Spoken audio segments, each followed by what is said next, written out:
নমস্কাৰ বন্ধু বান্ধৱীসকল আজি আপোনালোকৰ বাবে লৈ আহিছোঁ আন এক বিশেষ ভিডিঅ'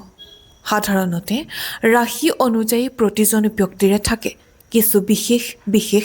স্বভাৱ অথবা বৈশিষ্ট্য জ্যোতিষ শাস্ত্ৰ অনুসৰি ৰাশিৰ জৰিয়তে এজন ব্যক্তিৰ সাধাৰণ বৈশিষ্ট্যসমূহ ধৰা পেলাব পৰা যায় আজি আমি সেইসমূহৰ বিষয়ে আপোনালোকক অৱগত কৰিম সেই অনুসৰি ৰাশিচক্ৰৰ প্ৰথম ৰাশি মেষ ৰাশিৰ মানুহ সাহসী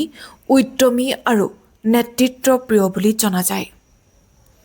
এই ৰাশিৰ ব্যক্তিসকল আত্মবিশ্বাসী আৰু নতুন কাম আৰম্ভ কৰাত পটু বুলিও বিশ্বাস কৰা হয় অৱশ্যে মেষ ৰাশিৰ ব্যক্তিসকল কেতিয়াবা অধৈৰ্যশীল বা খৰতকীয়া হ'ব পাৰে বুলি ধৰা হয় ৰাশিচক্ৰৰ দ্বিতীয় ৰাশি বৃষ ৰাশিৰ ব্যক্তিসকল স্থিৰ ধৈৰ্যশীল আৰামপ্ৰিয় আৰু কেতিয়াবা জেদী বুলিও কোৱা হয় সেইদৰে ৰাশিচক্ৰৰ তৃতীয় ৰাশি মিথুন ৰাশিৰ ব্যক্তিসকল বুদ্ধিমান কথা বতৰাত পটু সৃজনীশীল আৰু চঞ্চল মনৰ বুলি কোৱা হয় জ্যোতিষ শাস্ত্ৰ অনুসৰি চতুৰ্থ ৰাশি কৰ্কট ৰাশিৰ ব্যক্তিসকল আৱেগিক পৰিয়ালপ্ৰিয় যত্নশীল আৰু সংবেদনশীল বুলি জনা যায় পঞ্চম ৰাশি সিংহ ৰাশিৰ ব্যক্তিসকল আত্মবিশ্বাসী উদাৰ নেতৃত্বগুণী আৰু কেতিয়াবা অহংকাৰী বুলি কোৱা হয় আনহাতে ষষ্ঠ ৰাশি কন্যা ৰাশিৰ ব্যক্তিসকল বিশ্লেষণাত্মক নিখুঁততাবাদী পৰিশ্ৰমী সমালোচনামূলক বুলি কোৱা হয় ইফালে সপ্তম ৰাশি তুলা ৰাশিৰ ব্যক্তিসকল ভাৰসাম্যপ্ৰিয় ন্যায়পৰায়ণ সামাজিক সিদ্ধান্তহীন বুলি কোৱা হয় অষ্টম ৰাশি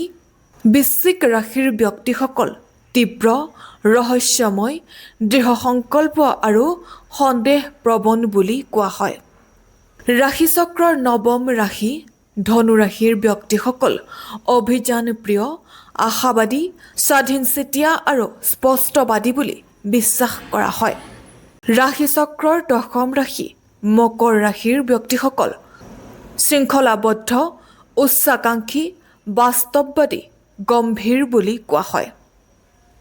একাদশ ৰাশি কুম্ভ ৰাশিৰ ব্যক্তিসকল মৌলিক স্বাধীনচিতীয়া মানৱতাবাদী অকলে থাকি ভাল পোৱা ধৰণৰ হয় বুলি কোৱা হয়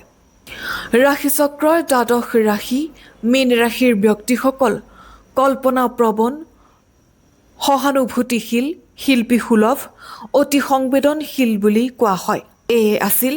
আজিৰ ভিডিঅ'ৰ ৰাশি অনুযায়ী প্ৰতিজন ব্যক্তিৰে থকা কিছু বিশেষ বিশেষ স্বভাৱ অথবা বৈশিষ্ট্য